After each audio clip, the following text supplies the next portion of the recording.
नमस्कार दोस्तों। जैसा कि आप जानते हैं हमने इंडियन ज्योग्राफी को जो शुरू किया हुआ है और आज इस वीडियो के अंदर हम भारतीय भू आकृति के बारे में डिस्कस करेंगे। यानी इस वीडियो में हम जानेंगे कि भारत को कितने स्थल रूपों में बांटा गया है, कितने स्थलीय भागों में बांटा गया है, क्या क्या इसका विभाजन रहा, किस प्रकार से विभाजन हुआ है, आज जहाँ पर हिमालय पर्वत है वहाँ पर पहले क्या था, इन सब के बारे में हम चर्चा करेंगे। जैसा कि हम जानते हैं कि भारत एक विशाल देश है और इसकी विशालता का हम यहीं से अंदाज़ा लगा सकते हैं कि इसमें विविध प्रकार के धर्म को मानने वाले लोग रहते हैं। विभिन्न प्रकार की जो स्थलाकृतियाँ हैं वो यहाँ पर पाई जाती हैं। साथ ही साथ यहाँ पर विभिन्न प्रकार की जो भाषाएं हैं वो भी यहाँ पर देखने को मिलती हैं। तो इन सभी के संदर्भ में आप चर्चा करेंगे और ये भी जानेंगे कि भारत का कुल क्षेत्रफल कितना है और कितने क्षेत्रफल पर यानी कौन कौन से भागों पर आपके संरचनाएं पाई जाती हैं। उन सभी संरचनाओं के बारे में आज हम डिस्कस करेंगे। तो देखिए यहाँ पर सबसे पहले हम भारत के क्षेत्रफल के बारे में जानते हैं। देखिए भारत का क्षेत्रफल कितना है, 32,87,263 वर्ग किलोमीटर। जी हाँ दोस्तों, ये अगर जो पूरे विश्व की बात करें तो ये 2.42% है। 2.42% है पूरे विश्व का। यदि यहाँ पर जनसंख्या की बात करें पूरे विश्व की तो वो लगभग 17.5% रहती है और ये चाइना के बाद विश्व का दूसरा सबसे बड़ा जनसंख्या वाला देश है। इसके जो इतना सा ये जो भूभाग है, ये जो विश्व का पूरा इतना सा हमारे पास क्षेत्रफल है, इसके इस क्षेत्रफल में कौन कौन से स्थल आकृतियाँ पाई जाती हैं उनके बारे में चलो हम चर्चा करते हैं। देखिए यहाँ पर बहुत ऊंचे पठार क्या पाए जाते हैं, पर्वत पाए जाते हैं। पर्वतों और पहाड़ों में क्या डिफरेंस है वो भी हम जानेंगे। देखिए 11% भाग पर, लगभग 11% भाग पर क्या पाए जाते हैं, ऊंचे ऊंचे पहाड़ पाए जाते हैं। क्या पाए जाते हैं, आपके ऊंची पर्वत श्रेणियां पाई जाती हैं। इनकी अगर जो औसत ऊंचाई देखी जाए तो इनकी औसत ऊंचाई समुद्र तल से, देखिए समुद्र का जो तल है वहाँ से 2135 मीटर से लेकर के ये आपके एवरेज हाइट देखें तो इनकी हाइट आपकी 6000 मीटर तक देखने को मिलती है।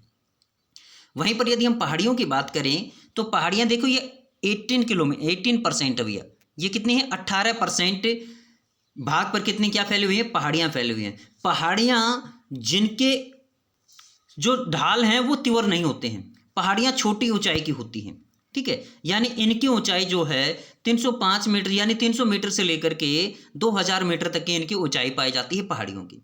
वहीं 27% भाग पर क्या पाए जाते हैं, पठार पाए जाते हैं। क्या पाए जाते हैं, आपके पठार पाए जाते हैं। पठार कौन से भूभाग होते हैं, देखिए पठार जो अपना समतल मैदान होता है उससे ऊंचे उठे भूभाग होते हैं। इनकी ऊंचाई देखी जाए तो ये जो हैं 600 मीटर तक की ऊंचाई तक के, या हम ये कहें कि आपके जो 1000 मीटर की ऊंचाई तक के जो होते हैं वो, और मैदान जो होते हैं ये आपके 300 मीटर तक की ऊंचाई तक के मैदान पाए जाते हैं समुद्री सतह से। समुद्री सतह से तो मैदान कितने विस्तृत भाग पर फैले हुए हैं, 43% भाग पर मैदान फैले हुए हैं। तो ये हमने भारत का जो ये भौगोलिक क्षेत्रफल है इसको बांटा है कि इतने भाग के अंदर क्या क्या फैला हुआ है। ये हम ये क्या कर रहे हैं, इनकी संरचना को देख रहे हैं, भारत की संरचना कैसी है। अब ये जो संरचना होती है इसके अध्ययन को क्या बोलते हैं। देखिए जो हम भौगोलिक जो संरचना का अध्ययन करते हैं उसको भू आकृतिक विज्ञान बोलते हैं। क्या बोलते हैं इसको, भू आकृतिक विज्ञान। भू आकृतिक विज्ञान क्यों बोला जाता है, देखिए भूमि की जो आकृति होती है ना उसी का तो हम अध्ययन कर रहे हैं। किस किस प्रकार की उस भूमि के ऊपर आकृतियां पाई जा रही हैं, संरचनाएं पाई जा रही हैं, शेप पाई जा रही हैं। तो इसको अंग्रेजी में क्या कहते हैं, अंग्रेजी में कहते हैं इसको जियोमॉर्फोलॉजी। क्या बोलते हैं इसको, जियोमॉर्फोलॉजी। यहाँ पर एक बात और आपको ध्यान देने योग्य है, मैं यहाँ पर आपको 2-3 बातें और बताता हूँ। देखिए हम इसको ज्योग्राफी नहीं बोलेंगे, ज्योग्राफी का मतलब हो जाता है संपूर्ण भूभाग। यहाँ पर तो हम एक भूभाग के एक छोटे से पार्ट का क्या कर रहे हैं, अध्ययन कर रहे हैं, इसलिए इसको जियोमॉर्फोलॉजी बोला जाता है। और नहीं ही हम इसको जियोलॉजी बोलेंगे, क्योंकि जियोलॉजी का मीनिंग क्या होता है, जियोलॉजी का मतलब होता है भूगर्भ से संबंधित, यानी भूमि की संरचना से संबंधित हो जाएगा, जो आंतरिक संरचना है उससे संबंधित, ठीक है। तो ये न जियोलॉजी है न ये जियोग्राफी है, ये है जियोमॉर्फोलॉजी। यहाँ तक आपको बातें समझ में आ गई होंगी। अब मैं आपको लेके चलता हूँ यहाँ पर अपने ये विभिन्न प्रकार की जो स्थलाकृतियाँ हैं उनके बारे में। जैसे कि ये आप स्थलाकृतियाँ देख पा रहे हैं, ये जो है ये आपके जो कराकोरम रेंज है, ये आपका जो ट्रांस हिमालय है, जो हिमालय का एक पार्ट है, हिमालय से पहले जो बना हुआ पार्ट, उसका मैंने यहाँ पर आपको थोड़ा सा डिफाइन करने की बात की है। ट्रांस हिमालय, ये हिमालय का ही क्या है कि हिस्सा है इसके बारे में। ट्रांस हिमालय ये जो है ये आपके हिमालय की चोटियाँ आ जाती हैं। ये क्या है, ये आपका जो उत्तर का हिमालय है, हमारे जो उत्तर पर्वतीय क्षेत्र जिनको बोलते हैं, क्या बोलते हैं इनको, उत्तर पर्वतीय क्षेत्र हिमालय। हिमालय का मतलब क्या होता है, हिम प्लस आलय। जैसे पुस्तक प्लस आलय जो होता है, पुस्तकालय पुस्तकों का घर, देव प्लस आलय देवालय देवताओं का घर, वैसे ये हिमालय, यानी यहाँ पर ये जो चोटियाँ मैंने दिखा रखी हैं, ये चोटियाँ बर्फ़ से ढकी रहती हैं। ठीक है, तो यहाँ पर इसका समानांतर विस्तार जो हम आगे पढ़ेंगे, ये जो है ये उत्तर भारत का विशाल मैदान है। क्या है अपना, उत्तर भारत का विशाल मैदान, उत्तर भारत का विशाल मैदान, ये मैदान दिखा रखा है भैया हमने। यहाँ पर देखें और थोड़ा सा नीचे चले हम, तो ये आपको क्या मिलेगा, यहाँ पर आपको मिलेगा, ये आपका मिलेगा महामरुस्थल। क्या है ये अपना, ये महामरुस्थल है अपना, महामरुस्थल। वहीं पर यदि ये बात करें, ये अपने कितने पार्ट हो गए, 3 पार्ट हो गए। ठीक है, ये अपना क्या आ जाता है, ये है अपना दक्कन का पठार, और ये जो है ये आपका पश्चिमी घाट हो गया, और ये आपका पूर्वी घाट। यहीं पर साइड में देखें हम, इधर आपके कुछ द्वीप समूह मिल जाएंगे जिसको कि लक्षद्वीप बोलते हैं। यहाँ पर छोटे छोटे द्वीप आपको, और इधर मिलेंगे छोटे छोटे द्वीप जो कि अंडमान निकोबार द्वीप समूह है। देखिए आपके जो प्रायद्वीप पठार है, ये एक हमारा गोंडवाना लैंड का हिस्सा रहा है। यहाँ की भूमि जो है वो काफ़ी कठोर पाई जाती है। यहाँ पर छोटी छोटी पहाड़ियाँ आपको देखने को मिलती हैं, जो कि हम आगे अध्ययन करेंगे, क्योंकि ये टॉपिक जो ज्योग्राफी का टॉपिक है ये लंबा चलेगा और इसमें अलग अलग क्लासें हमें डिस्कस करेंगे। तो ये हमने जाना भारत का भौगोलिक विस्तार, किन किन रूपों में इनको हमने दर्शाया हुआ है। अब हम देखते हैं इनको थोड़ा सा भौतिक जो स्वरूप हैं उनको थोड़ा सा मैं बता देता हूं कि ये आपके क्या से क्या हैं। देखिए हमने अभी जाना है क्या, हिमालय के पर्वतीय भाग, सिंधु गंगा का मैदान, प्रायद्वीपीय पठारीय भाग। यहाँ पर हमने एक जो पॉइंट छोड़ दिया वो क्या था आपका, थार मरुस्थल, महामरुस्थल जो भारत का है, समुद्र तटीय मैदान और द्वीप समूह, इनको हमने एक साथ डिस्कस किया है। अब इनके बारे में जानते हैं। आज हम देखिए क्या डिस्कस करेंगे। आज हम हिमालय पर्वत है, हिमालय पर्वत का थोड़ा सा विश्लेषण करेंगे, हिमालय पर्वत के बारे में जानेंगे, इसको कितने भागों में विभाजित किया गया है उन सब पर भी चर्चा करेंगे। देखिए उत्तर पर्वतीय प्रदेश, नाम क्या दिया हमने इसको, उत्तर पर्वतीय प्रदेश। मैप की सहायता से देखेंगे, हम पूरे मैप के अंदर आपको इनको डिफाइन करेंगे। यदि देखिए हिमालय की उत्पत्ति का यदि आधुनिक सिद्धांत माने, वर्तमान समय में हिमालय की उत्पत्ति किससे मानी जाती है, प्लेट विवर्तनिक सिद्धांत से मानी जाती है। किससे मानी जाती है भैया, प्लेट विवर्तनिक सिद्धांत। ये प्लेट विवर्तनिक सिद्धांत क्या है, ये वैगनर ने जो जलवायु सिद्धांत दिया था उससे पहले एक प्लेट विवर्तनिक सिद्धांत आया था। प्लेटें एक दूसरे की तरफ खिसकती हैं, एक दूसरे की तरफ जो ड्रिफ्टिंग हुई, उनका जो सरकाव हुआ, उसके वजह से ये इनका निर्माण हुआ। और ये विश्व के सबसे नवीनतम मोड़दार पर्वतों में से एक है हिमालय पर्वत।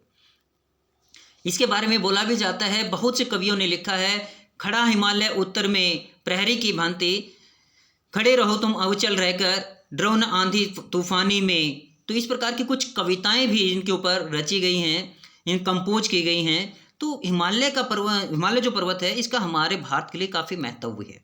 महत्व की बात करें तो हिमालय पर्वत जो है, साइबेरिया से आने वाली जो ठंडी पवनें हैं, शीतलहर, यदि हिमालय पर्वत नहीं होता तो भारत का जो उत्तरीय पर्वत मैदानी क्षेत्र है ये बिल्कुल बर्फ की तरह से जम जाता।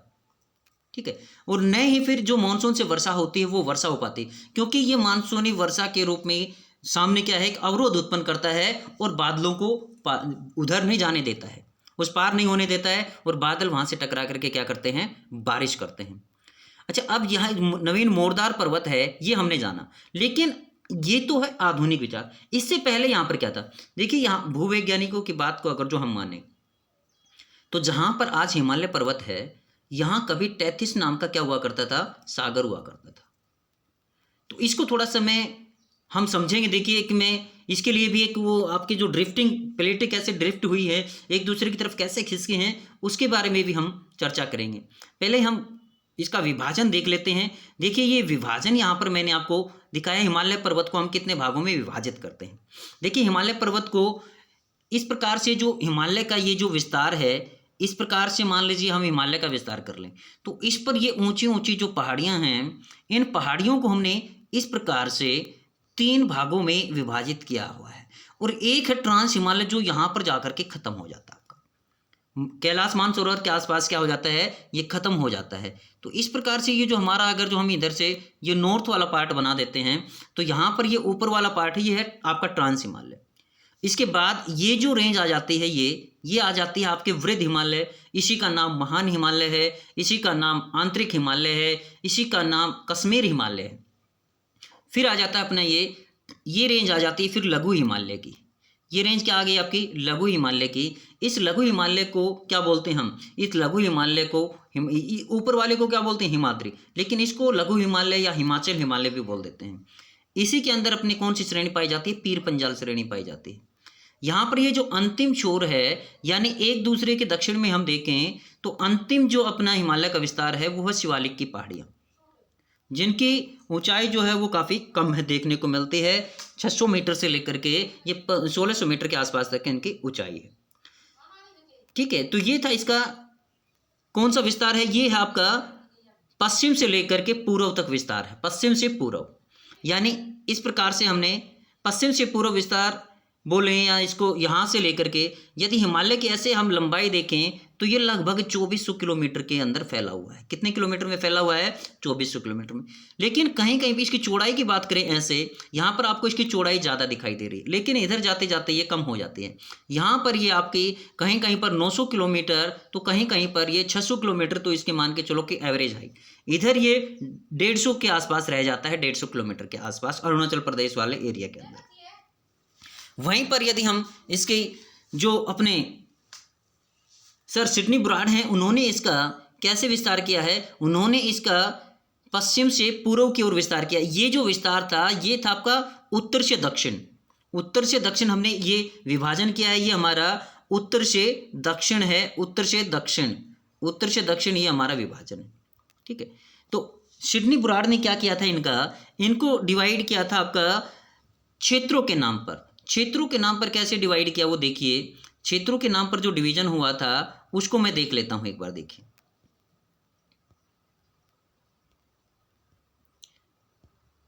यदि हम यहां पर क्षेत्रों के नाम पर डिवीजन देखें इनका, तो क्षेत्रों के नाम पर डिवीजन कैसे था, इस प्रकार से मान लीजिए ये हिमालय है, तो क्षेत्रों के नाम पर इस प्रकार से इसका ये विभाजन हो गया। यहां से लेकर के सिंधु नदी से लेकर के सतलुज नदी, इसको कश्मीर हिमालय, पंजाब हिमालय बोला गया।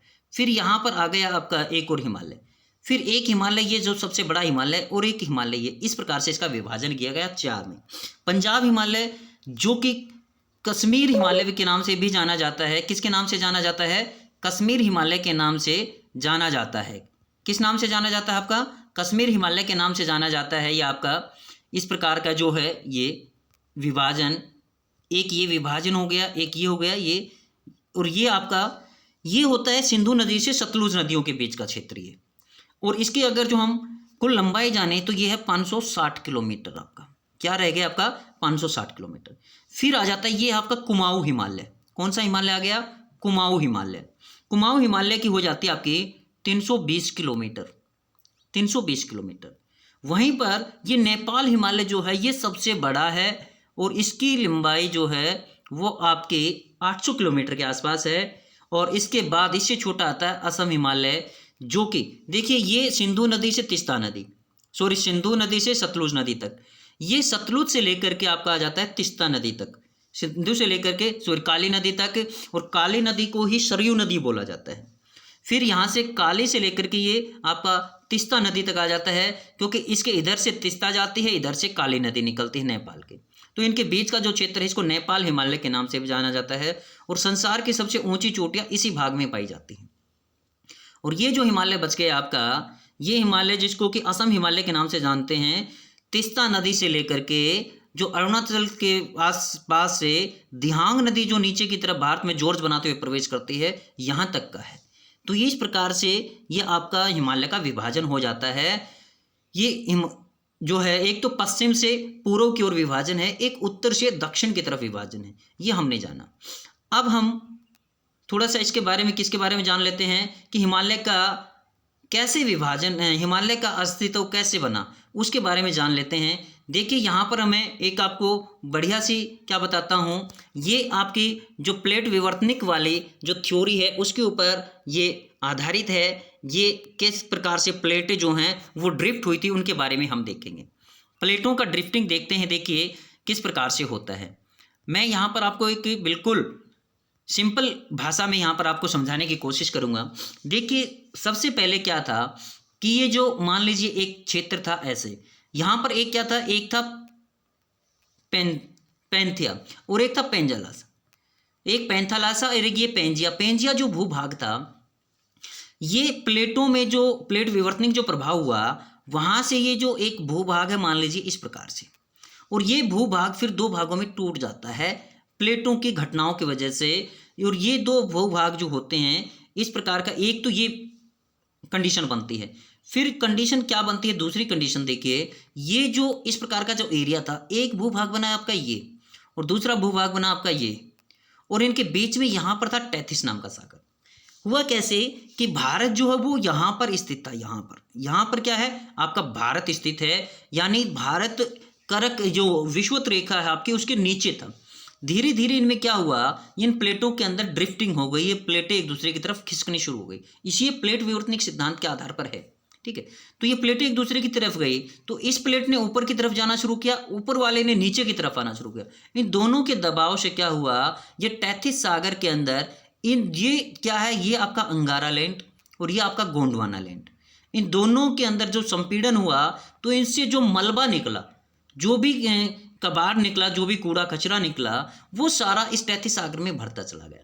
और समय के साथ साथ अधिक दबाव और संपीड़न की वजह से ये मलबा जो है दोनों तरफ से, देखिए जब दोनों तरफ से दबाव पड़ता है तो वस्तुएं एक, ये इधर से भी दबाव आ गया, इधर से भी दबाव हो गया, तो ये इस प्रकार से ऊपर की तरफ फोल्ड होनी शुरू हो जाती हैं। तो दोनों में इस प्रकार से ये फोल्डिंग हुई और इस प्रकार से हिमालय का जो है ये स्वरूप जो वर्तमान देख रहे हैं वो देखने को मिला।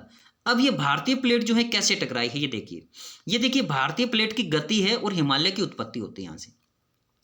ये देखो यहाँ पर आप देख पा रहे हैं, ये 71 मिलियन ईयर्स बिफोर की बात है, यानी 710 लाख वर्ष पहले की कहानी है, करोड़ वर्ष पहले, ठीक है। तो इस प्रकार से ये देखो, ये भारत की स्थिति है। यदि हम यहाँ पे देखें तो ये अपने नॉर्थर्न पार्ट है, ये नीचे की तरफ था, ऊपर की तरफ नहीं था।